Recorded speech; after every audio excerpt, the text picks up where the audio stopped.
headquarters of common sense. Talk Radio. I always say when I introduce you, you usually know before the government does what the government policy is going to be. But when it comes to British Airways... We did correctly predict, March the 18th, actually, this Friday, for the ending of PLF and tests and stuff like that. The PLF, the dreaded passenger locator form ahead of the Easter holidays, indeed. Well, I want to get to that. But in terms of the masks, we'd already had a couple of other smaller airlines, Jet2 and others, had actually announced they're ending mask mandates. If you want to wear a mask, you can wear a mask. You were always allowed to wear a mask if you want to, but not forcing people to wear a mask. This is a big move by British Airways, and I think it's a very good signal of saying, no, life's back to normal now. Yes, judging by what people are saying on Twitter and how they're responding as well, it's really interesting to see their reactions. In the main, most people are in favour of these changes. BA, also Virgin Atlantic, following Jet2 and TUI in terms of saying, look, you won't have to wear masks coming back to the UK on our flights unless a government of that destination you're coming from says you have to wear a mask outbound.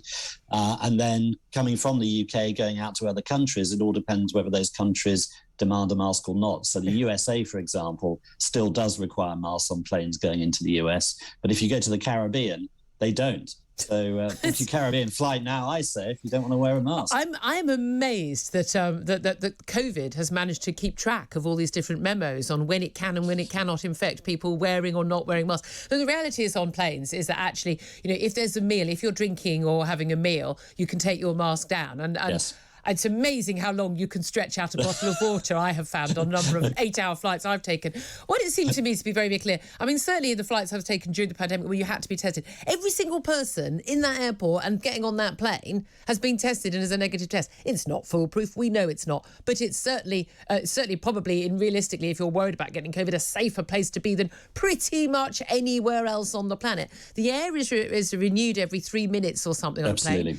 So it's always been bizarre to me. There was just this idea, this masks anyway, and masks on planes has all been about theatre. It's all been about reassurance. It's a safe place. But I think it's done the opposite. It has said this is a dangerous place, and it's put a lot of people off travelling.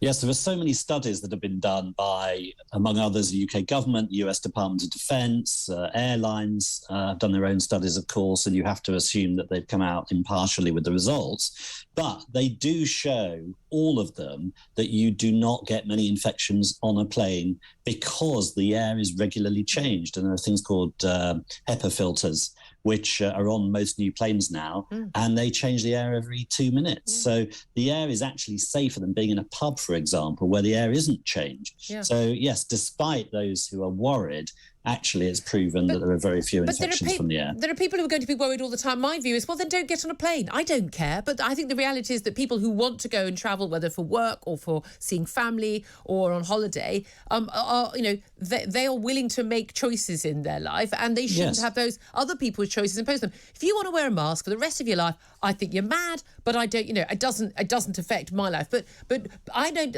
understand why I should be asked, and even in the BA announcement, but if you could show courtesy to other people. We're constantly told, even on London Transport, where I live, it's not a requirement to wear a mask, but as a courtesy to other passengers.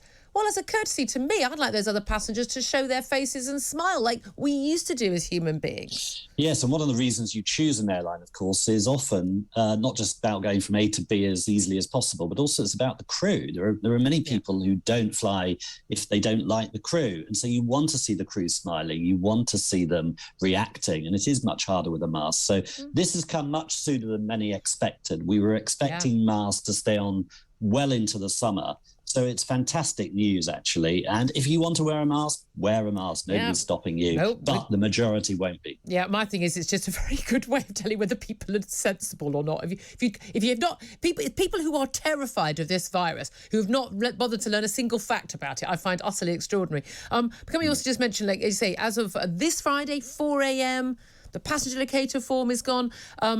Testing for anyone who's had to fill out as many as I've had. And the filling out of the tests and things for people who are unjabbed. Back to equality there, accepting that Omicron will spread whether you're jabbed or unjabbed, and therefore it's a load of nonsense there. These are all good things. This is about getting back to normal. And we are one of the countries with some of the fewest restrictions now. Yes, but it's been a long time coming, Ain't it Julia, just? and we've Two finally months, got 2 there. years. Yes, I mean, it's been 2 years of roller coaster ride, horrendous period for the travel sector, for many jobs that have been lost, for many people who've been traveling, who've had the emotional distress as well as the financial distress. And it's been too much. So at last, sense has prevailed. And I'm actually coming back on Friday from here in Lisbon in Portugal. It's a hard life. And at last, I won't have to fill in a form or take a test for the first time in 2 years. And I will breathe a sigh of relief. Exactly. And it's not been just the cost of the test. It has just been the confusion and the worry and the stress of trying to fill out a form online. It is incredible. It's an incredible amount of admin. Like, what do I need today? Because, I mean, I've certainly booked holidays where in the week before we've gone, the rules have changed twice. Yes, and it's this is too much. This is still catching out a lot of people, so please don't give up that research. If you are travelling, just double check the destination you're going to, because they're not as advanced in many cases as the UK is in terms of reducing restrictions. Well, so please do check before you book. And all credit to you, because I know you've been someone who's campaigning to just get us back to normal and save a lot of those travel jobs. Paul Charles from the PC agency. Quick word from Benedict Spence on this. He's a Conservative commentator. Benedict, I mean... Good talk. Hot talk. Bold talk. Talk radio. Listen on your smart speaker. Watch it live on your smart TV. The world headquarters of common sense. Talk Radio.